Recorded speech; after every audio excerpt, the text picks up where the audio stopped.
कभी कभी ना इतिहास की बड़ी बड़ी कहानियां मोटी मोटी किताबों में नहीं, बल्कि सिर्फ एक लाइन में छुपी होती हैं। जी हाँ, एक पूरी की पूरी विरासत सिर्फ एक वाक्य में। आज हम एक ऐसे ही वाक्य की परतें खोलने जा रहे हैं। तो ये है वो लाइन, पहली नजर में देखने पर लगेगा कि ये तो बस एक फैक्ट है ना? लेकिन असल में ये एक बहुत बहुत बड़ी कहानी का दरवाजा है। चलिए इसे खोलते हैं। तो प्लान क्या है? देखिए, हम इस एक वाक्य को लेंगे और इसके हर एक हिस्से को, मतलब नाम, उपाधि, जो घटना हुई और उसके पीछे का मकसद, इन सब को एक एक करके समझेंगे, ताकि इसके अंदर जो गहरी कहानी छिपी है ना, वो बाहर आ सके। ठीक है, तो सबसे पहले इस कहानी के जो मेन कैरेक्टर हैं, जो मुख्य किरदार हैं, उनकी पहचान से शुरू करते हैं। यहां पर दो नाम हैं, गौर कीजिए। एक तरफ है दीवान गौड़ामल और दूसरी तरफ मीठामल। अब ये जो दोहरी पहचान है, ये हमें उस शख्स के बारे में क्या बताती है? एक नाम है उनकी ऑफिशियल पहचान, उनका पद, और दूसरा है उनकी पर्सनल पहचान। इससे पता चलता है कि वो सिर्फ एक ओहदे पर बैठे शख्स नहीं थे, बल्कि एक इंसान भी थे जिनकी अपनी एक अलग पहचान थी। अब ये जो शब्द है दीवान, इसका मतलब समझना बहुत जरूरी है। ये कोई छोटी मोटी उपाधि नहीं थी।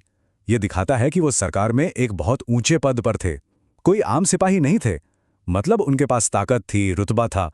वो उस समय के सिस्टम का एक बहुत जरूरी हिस्सा थे। और फिर आता है वो दूसरा नाम, मीठामल। ये नाम उनके सरकारी पद से बिल्कुल अलग है।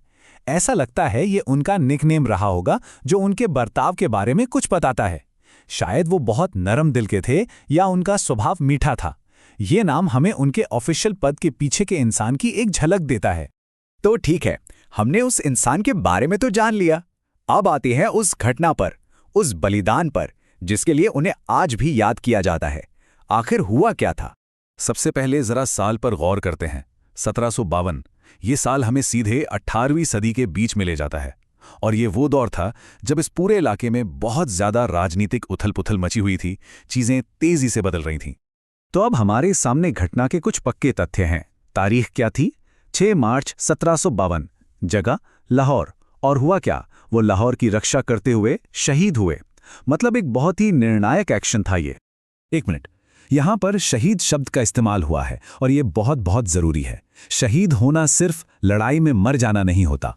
इस शब्द का मतलब है कि उनकी मौत एक बड़े मकसद के लिए हुई थी, किसी विश्वास, किसी सिद्धांत के लिए। और यही सवाल हमें इस पूरी पहेली के सबसे जरूरी हिस्से पर ले आता है। क्यों?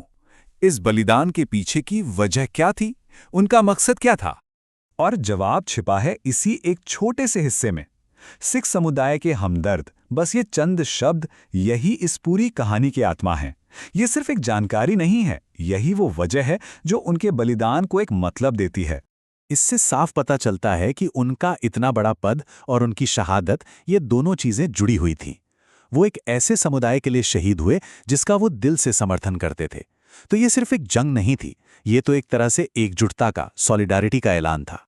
तो चलिए, अब तक हमने जितने भी टुकड़ों को अलग अलग करके देखा है, उन सबको एक साथ जोड़ते हैं और देखते हैं कि आखिर पूरी कहानी क्या बनती है। तो देखिए, एक लाइन ने हमें क्या क्या बता दिया। एक शख्स थे जो दीवान यानी एक बड़े सरकारी अफसर थे, लेकिन उनका एक दूसरा पहलू भी था। लोग उन्हें प्यार से मीठा मल भी कहते थे। उन्होंने सबसे बड़ा बलिदान दिया, वो शहीद हुए। कब और कहां? 6 मार्च 1752 को लाहौर को बचाते हुए। और सबसे जरूरी बात, क्यों?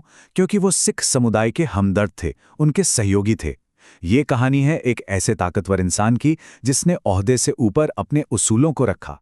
और ये पूरी बात हमें एक बहुत ही दिलचस्प सवाल पर लाकर छोड़ देती है। सोचिए, इतिहास के पन्नों में किसी पुरानी किताब की किसी एक मामूली सी दिखने वाली लाइन में ऐसी और कितनी ही बड़ी बड़ी कहानियां छुपी होंगी जो बस अपने खोजे जाने का इंतजार कर रही हैं।